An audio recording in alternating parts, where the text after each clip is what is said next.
Hello everyone, I am Vikas Yadav. Welcome back to my YouTube channel. आज हम the Hindu newspaper का first editorial discuss करेंगे जो लिखा हुआ है मणिपुर की इंसाफ है। अब ये कह रहा है ऑल्टर द स्टेटस को। ऑल्टर का मतलब होता है चेंज। ऑल्टर का मतलब क्या होता है? चेंज यानी बदलाव। कहाँ पर है? यथा स्थिति। जो प्रेजेंट की जो एग्जिस्टिंग जो सिचुएशन होती है उसको कहते हैं स्टेटस क्यू। तो बदलाव होना चाहिए यथा स्थिति में। और कहाँ पर है वो यथा स्थिति? ऑन लगा के बता रहा है। जो कॉन्फ्लिक्ट है मणिपुर में, मणिपुर की जो हिंसा के ऊपर, मणिपुर में जो हिंसा हो रही है वहाँ पर क्या है? यथा स्थिति में बदलाव होना चाहिए, इसके ऊपर ये लिखा हुआ है। अब देखो इसका टाइटल पैराग्राफ देखते हैं। Expansion of conflict in Manipur calls for decisive change. अब ये कह रहा है एक्सपेंशन होता है विस्तार या फैलाव, और किसका? जो है कॉन्फ्लिक्ट का मतलब होता है संघर्ष, झगड़ा।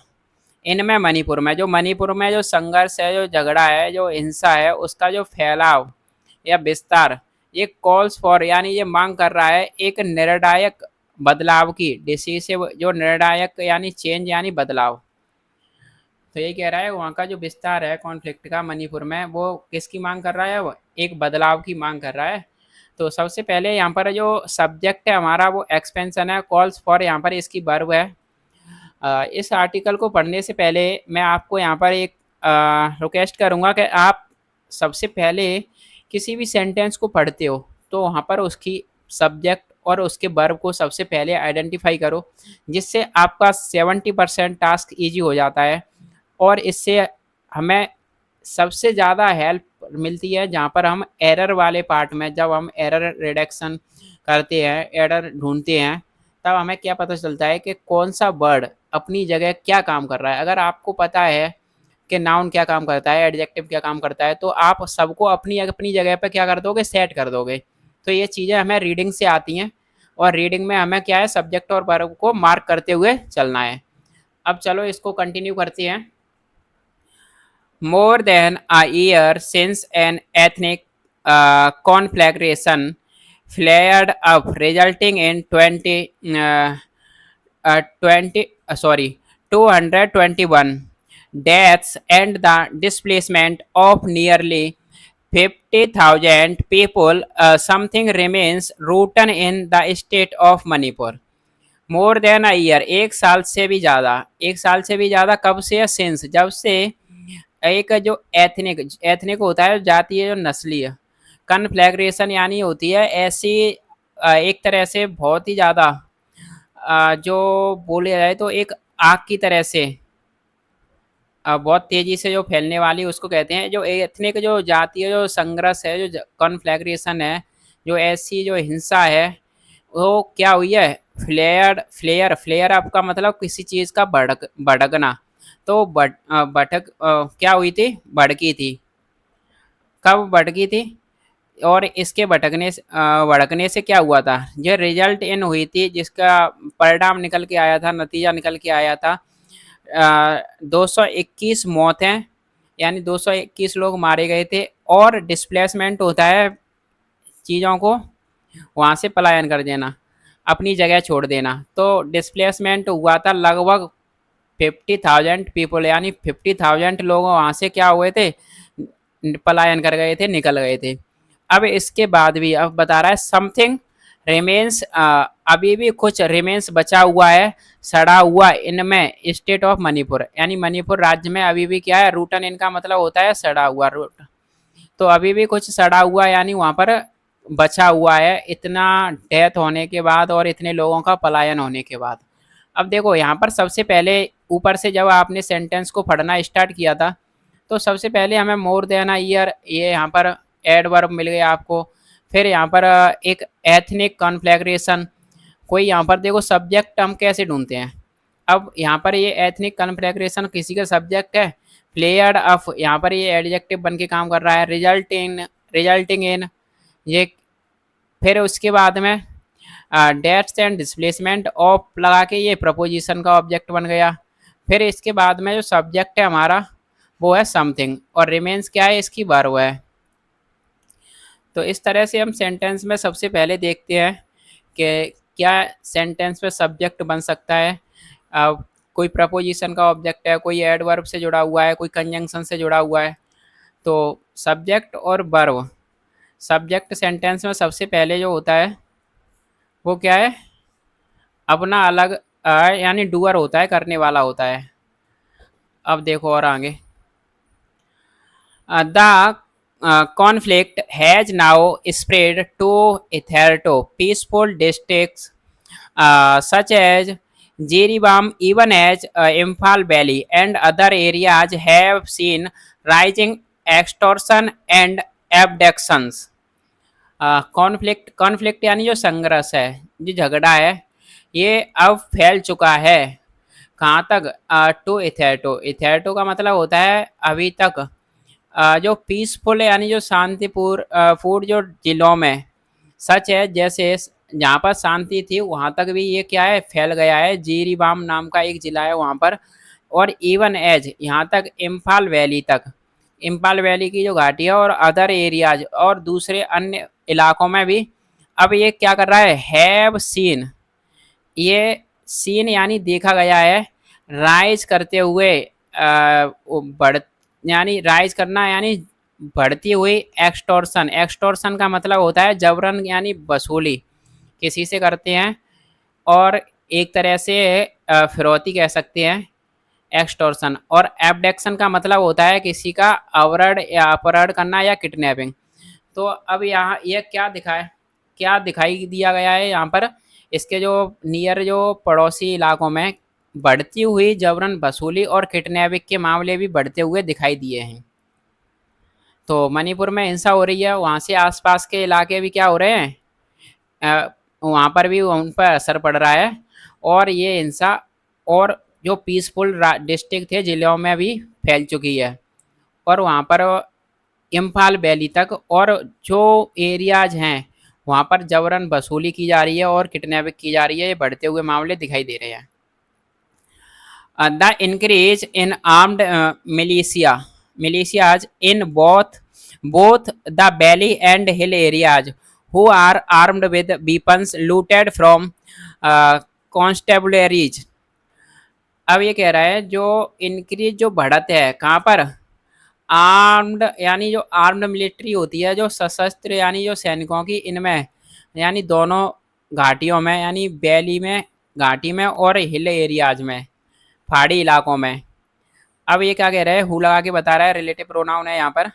हु आर आर्म्ड विथ, जो क्या थे, कैसे सैनिक थे, जो आर्म्ड विथ थे, जो हथियारों से लैस थे। आर्म्ड विथ यानी जो शस्त्र सहित, यानी हथियारों से लैस थे। और वो हथियार कहाँ से आए थे, इनको लूटेड फ्रॉम किया गया था, लूट लिया गया था कॉन्स्टेबलरीज यानी वहाँ के जो कांस्टेबल, जो सैनिक यानी पुलिस कर्मियों से। अब has contributed to this situation, इस बढ़त ने, देखो अब इंक्रीज है सब्जेक्ट और इसकी वर्ब यहाँ पर दी है हैज कंट्रीब्यूटेड, इसने कंट्रीब्यूट किया था, योगदान दिया था इस सिचुएशन में। इस बढ़त ने क्या कर दिया था, इस सिचुएशन में इसने योगदान दिया था।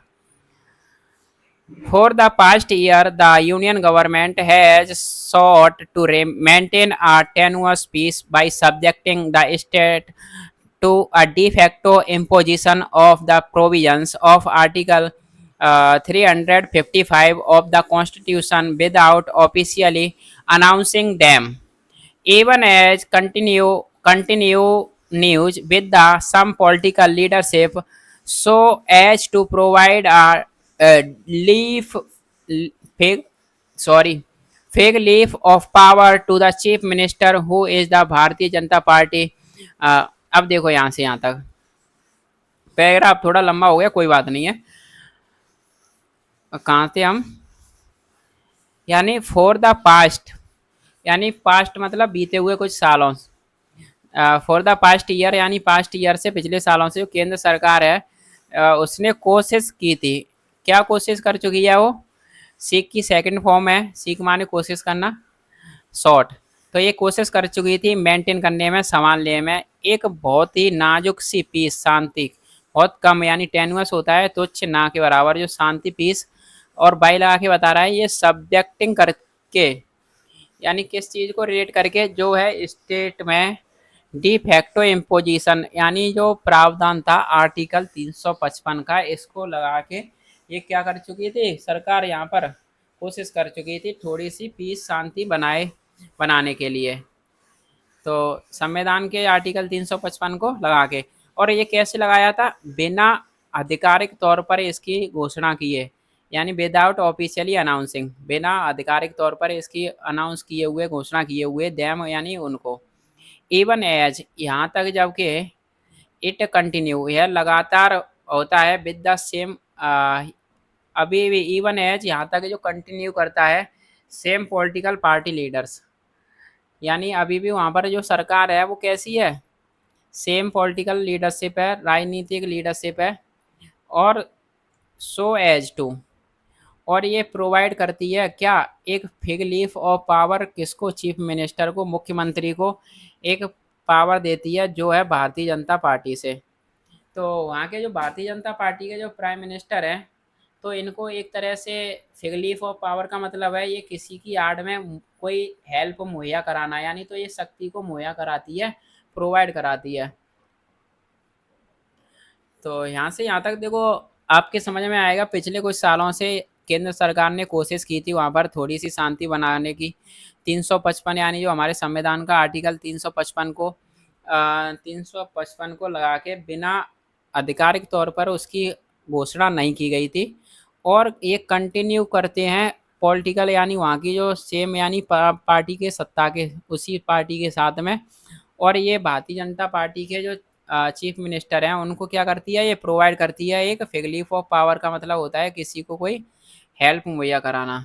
अब यहाँ से देखो, prime minister Narendra Modi has been warily involved even to seek to humanitarian pause in the conflict and to work towards a peaceful resolution, while Home Minister Amit Shah routinely calls off security briefings, but to little avail। जो prime minister Narendra Modi हैं, हमारे प्रधानमंत्री, वो, उनको बेयरली का मतलब होता है बड़ी मुश्किल से, बेयरली मुश्किल से, या कोई बेयरली, स्कार्सली यानी हार्डली, मुश्किल से या ना के बराबर, इनको इन्वॉल्व किया गया था बड़ी मुश्किल से, इवन टू, यहाँ तक के, इवन यहाँ तक के उनको सीख करने के लिए, सीख यानी खो, किसके लिए सीख, सीख का मतलब होता है कोशिश करने के लिए, एक मानवीयता के तौर पर एक पॉज, एक विराम इनमें संघर्ष में। तो उन्होंने यही कोशिश की थी, उनको बड़ी मुश्किल से, बेमुश्किल वो इन्वॉल्व किया गया था, और उन्होंने कोशिश की थी कि एक मानवीयता, इंसानियत के नाते वो विराम लेके आएँ, रोकें संघर्ष को, कॉन्फ्लिक्ट को, एंड वर्क करें, काम करें एक पीसफुल यानी शांतिपूर्ण समाधान की तरफ। वाइल, जबकि जो होम मिनिस्टर हैं अमित शाह, उन्होंने नियमित रूप से कॉल्स अप, यानी कॉल किया है, बुलाया, कॉल करते थे किसको, सिक्योरिटी की ब्रीफिंग्स, यानी सुरक्षा कर्मियों को वहाँ पर भी क्या है, नियमित रूप से उन्होंने, अमित शाह ने कॉल किया है, जो होम मिनिस्टर हैं, लेकिन कोई फ़ायदा नहीं है, but to little avail. Little, little का मतलब है बिल्कुल शायद ही, ना के बराबर, यानी बिल्कुल भी शायद ही कोई फ़ायदा होता है, यानी कोई फ़ायदा नहीं हुआ इससे। In the latest meeting with a host of security and administrative officials, the chief minister was not invited। हाल ही की जो मीटिंग हुई थी, किसके साथ हुई थी ये, जो होस्ट होता है किसी चीज़ की, जो मेज़बानी करता है, जो थी सुरक्षा की मेज़बानी की, और जो प्रशासनिक जो अधिकारी थे, एडमिनिस्ट्रेटिव ऑफिशियल्स, अधिकारी, और जो अधिकारियों के द्वारा, और chief minister was not invited, chief minister आमंत्रित नहीं थे। तो इन्होंने अभी लेटेस्ट में मीटिंग की थी, उसमें चीफ मिनिस्टर को क्या है, इनवाइट नहीं किया था, कुछ प्रशासनिक अधिकारी और जो सुरक्षाकर्मी थे, उन्होंने ही उसको क्या किया था, होस्ट किया था। The union governments indecisive vacillation and the state government's inability to rise above its leaderships ethnic biases have ensured that the Manipur conflict remains on a slow burn, even as the electorate in the state has already given a strong message on this situation. अब यहाँ पर ये कह रहा है जो केंद्र सरकार का जो इनडिसिसिव का देखो डिसिसिव होता है निर्णायक, इनडिसिसिव होता है अनिर्णायक। वैसिलेशन ऐसी स्थिति होती है यानी जिसमें पता नहीं चल पाता है, कभी कहते हैं तू कर या इसे करो या ऐसे करो, यानी जिसमें संकल्पहीनता होती है, जिसमें किसी काम को करने की क्या नहीं है, क्षमता ही नहीं है सोचने की।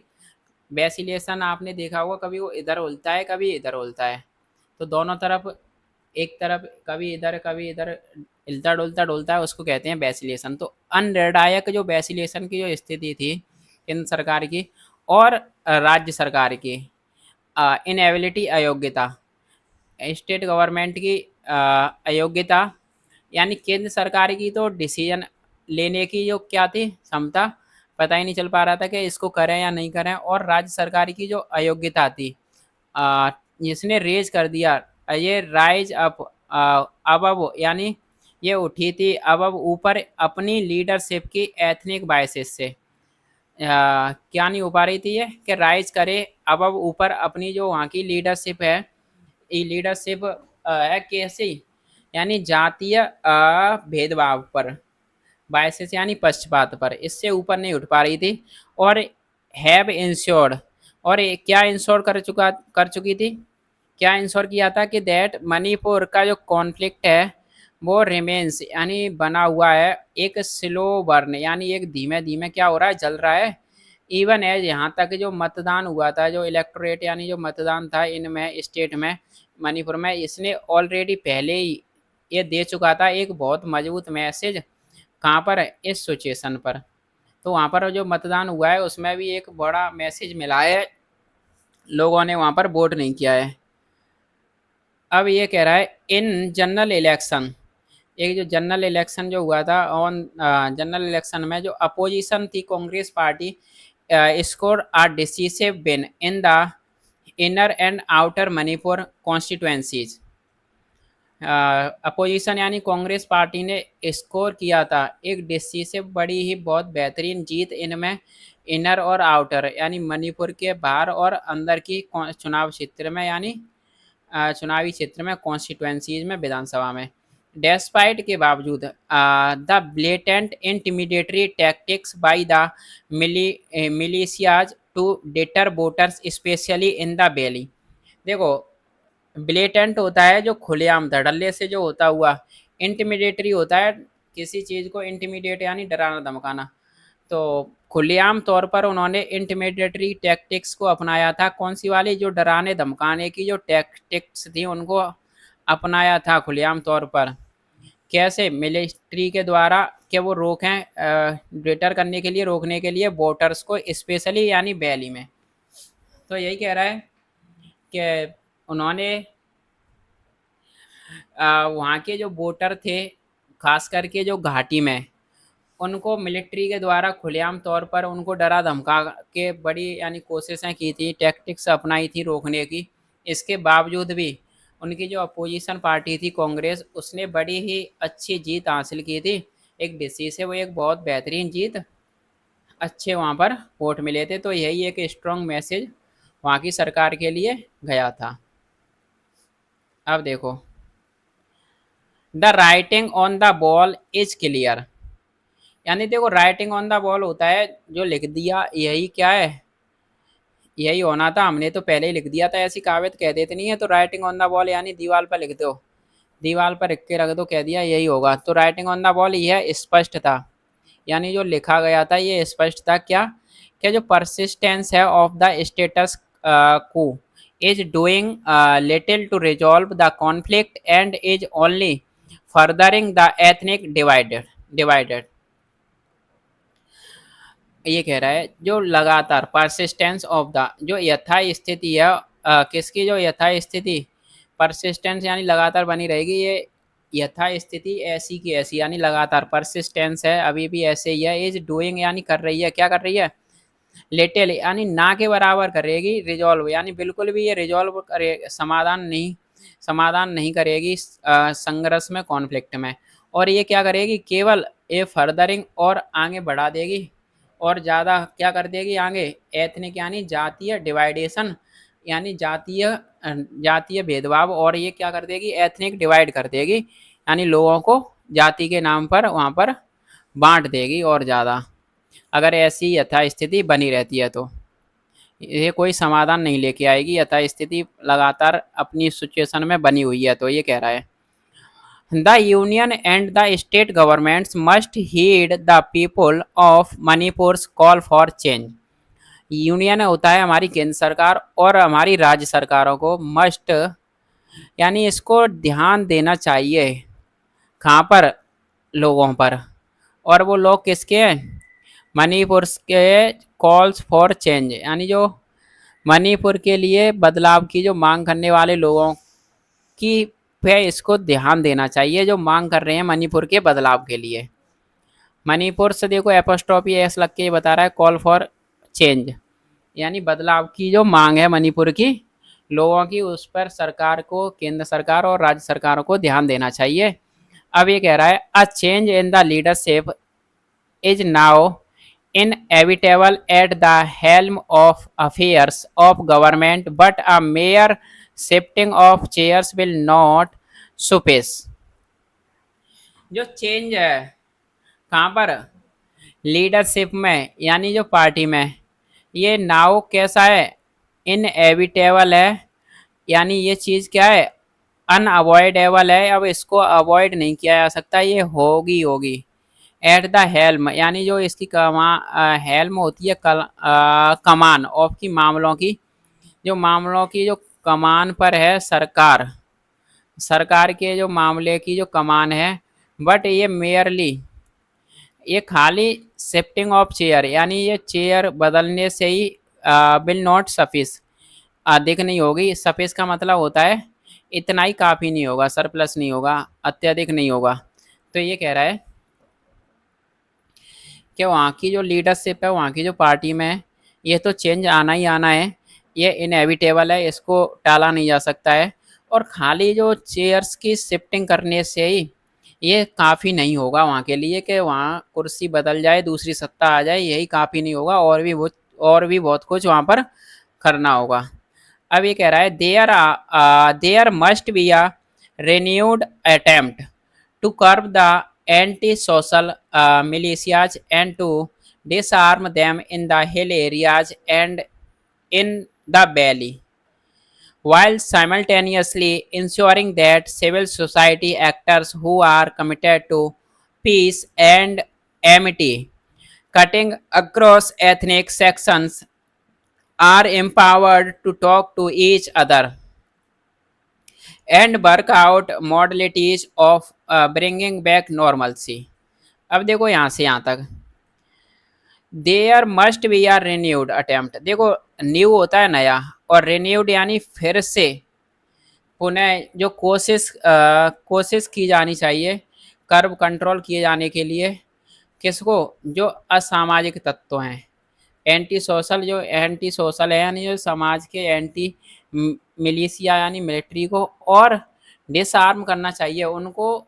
आर्म होता है शस्त्र, और डिसआर्म यानी बिना शस्त्र के, और उनको बिना शस्त्र के क्या करना चाहिए, डिसआर्म करना चाहिए। दैम उनको कहाँ पर, हिल एरियाज में, पहाड़ी इलाकों में और घाटी में।